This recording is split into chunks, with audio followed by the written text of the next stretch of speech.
Okay, so this is Bushings, not 101. Like, I don't know, this is like Bushings 015. For some of you who didn't go right from high school to college engineering. So what we have here is a buddy of mine asked me to make an SRT 4 caliber transmission mount bushing, and so I did, and I did a good job, I think. So here's the OEM bushing. Sorry. And so I'm kind of going to explain the geometry of the bushing, why it's designed like that, what it does, and then we've got some data to kind of back that up. So, the reason this bushing is shaped the way it is. I never worked on this program. This program launched long before I ever worked at Stellantis. So I'm just assuming, but I've made a bushing or two in my day. So with this Y shape, what ends up happening is as you pull in tension, your force or your rate will kind of taper off. And that's because as you pull, the cross-sectional area slightly reduces, and when you have the same force in a smaller cross-sectional area, your stress goes up. As your stress goes up, your strain goes up. As your strain goes up, that's your displacement happening. And so this bushing has a lower rate up than it does down.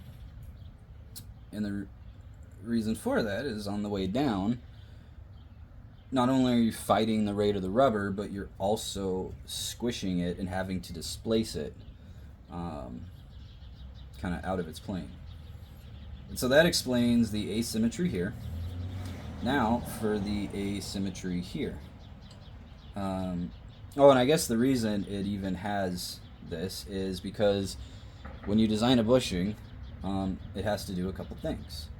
So you want it to isolate vibration, so you want it to be soft on center so that it doesn't translate vibration. But you do need it to be stiff vertically to react powertrain torque. And I didn't measure the axial rate of this, but generally or not axial, but if this is our vertical rate, which is a radial rate, but in this direction, your fore-aft is not as important in a powertrain setup. And so it's soft on center so that you've got the isolation you need and decent drivability. But let's say you're in an SRT 4 caliber and you drop the clutch, your powertrain's going to want to jump, and so you obviously need to prevent it from displacing so you don't break things. And so what happens is you'll travel upward and this gap will close, and we call that snubbing. And so the bushing snubs out and your rate goes asymptotic. On this side, now you got about the same travel, so in both directions you have about the same travel before you engage the snubber. And so here, what happens is, as you engage the snubber, it's a little more progressive because there's more meat here, so you're not just bottoming out on the metal. And so this will squish out and give you a slightly softer rate before you just go full ham.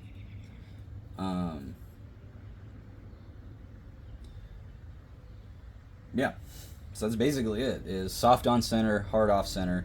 But what happens is when you do drop the clutch and you take off, a ton of energy goes into the bushing, and so you go and you bottom out and you snub, your rate skyrockets, and so then you rebound off that and it shoots down the other way. And so that's how you get like the wheel hop, is because you get like a resonance in the powertrain from this thing banging around. And so what I did was my Acura CL Type S V6 manual transmission mounts are a little more complex because they had a little higher budget, and this is something that people wanted me to invest engineering effort into for both cosmetics and performance. So I put a lot of work into these over the last 4 months developing them. This is something that just kind of needed to be thrown together real quick and needed to be affordable. And so I wanted to use polyurethane. I could just buy in bulk and cut here, nothing that needed to be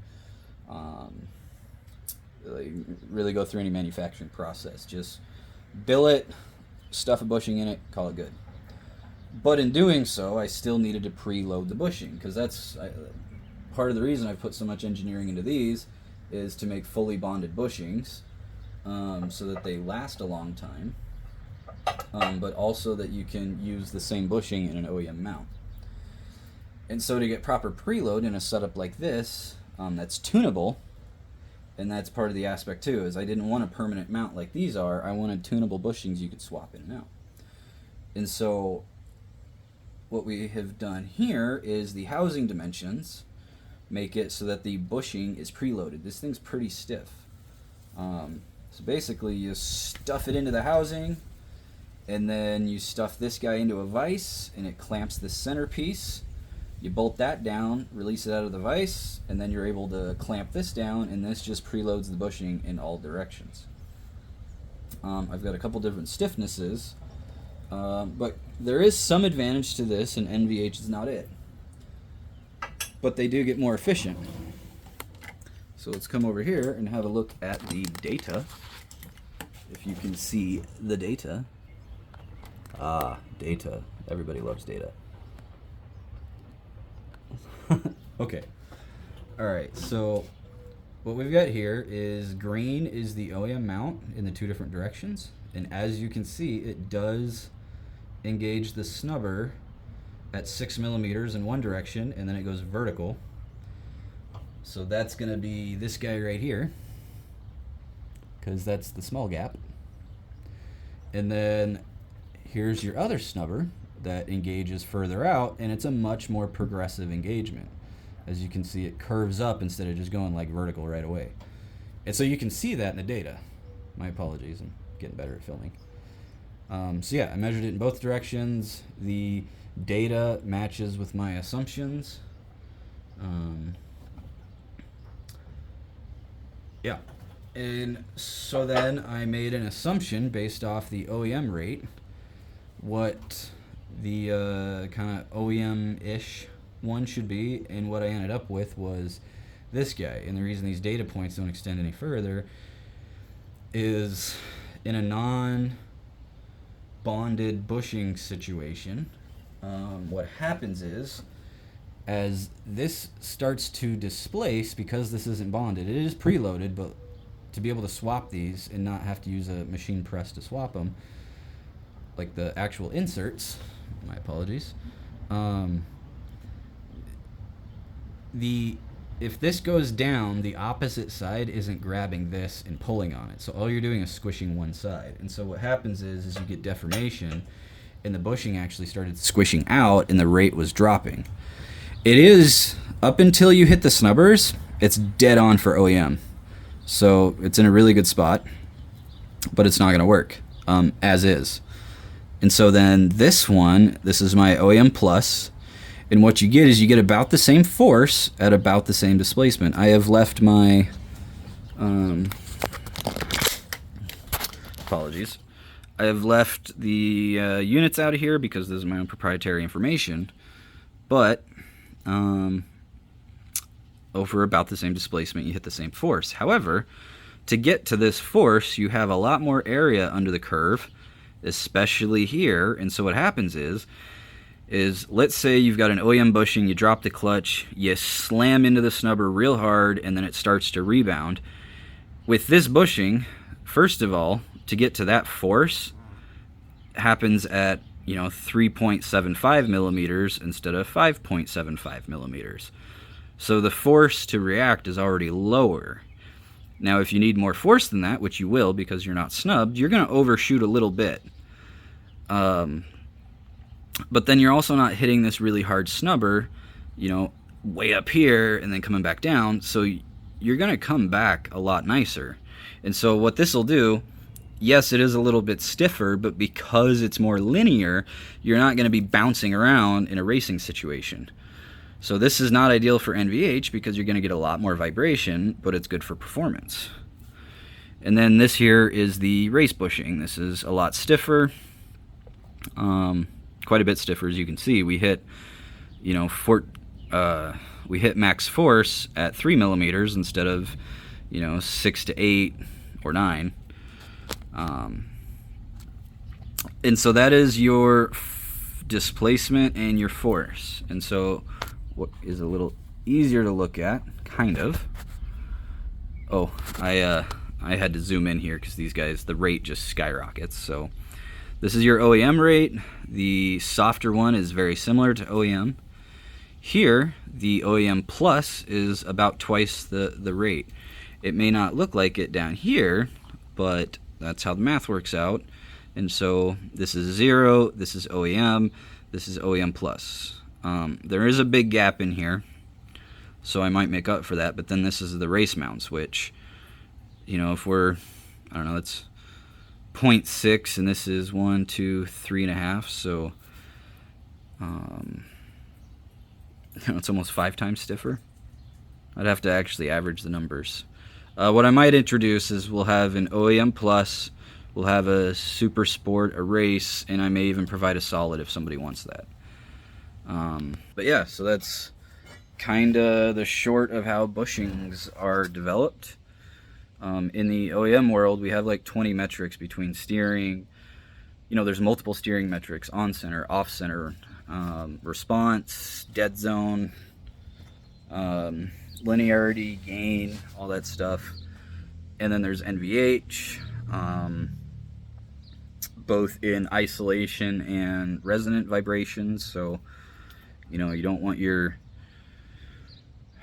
I don't know, you don't want like your differential or your wheel frequency to match your differential frequency. So when you start hitting rough road, your diff starts bouncing around.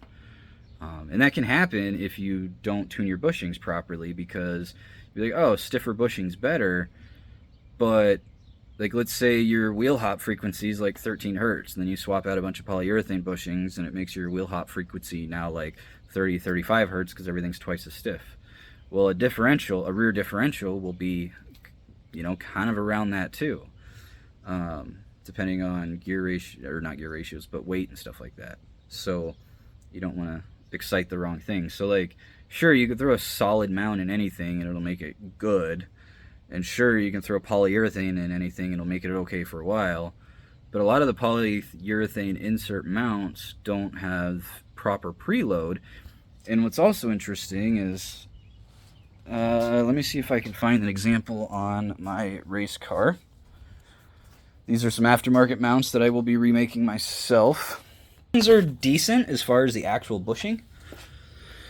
It is a fairly large bushing, so there's a lot of energy dissipation going on. And actually, it's about the same amount of material. But I've seen other ones where it's just like a small insert that goes in with a little tiny piece of metal, and what they'll do is they'll kind of wallow out, and they'll.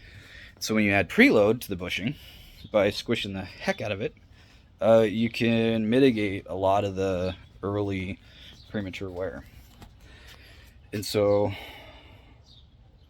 that's kind of a short run on how bushings work and how they're measured and what we do with them. And I think this caliber SRT4 trans mount is ready to go. I got to get a few more rates together and I want to get them measured. These first prototypes, I need to get them in some people's cars so that I can actually get some feedback. And but it's a robust design. Polyurethane's polyurethane. I stand by my product, so if there's any issues, like if they wear out, you know, we'll get them replaced and taken care of. But yeah, I think we're probably good to go.